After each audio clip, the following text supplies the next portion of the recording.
با سلام خدمت بینندگانان و دوستان گل. امروز اومدیم بیرون گردنگری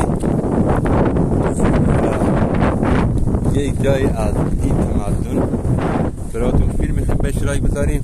لطفا ما حمایت کنین و سابسکرایب کنین تا دیده شیم و فیلم هایی که اشتراک بذاریم بیان بالای صفحه. لطفا یه چیزی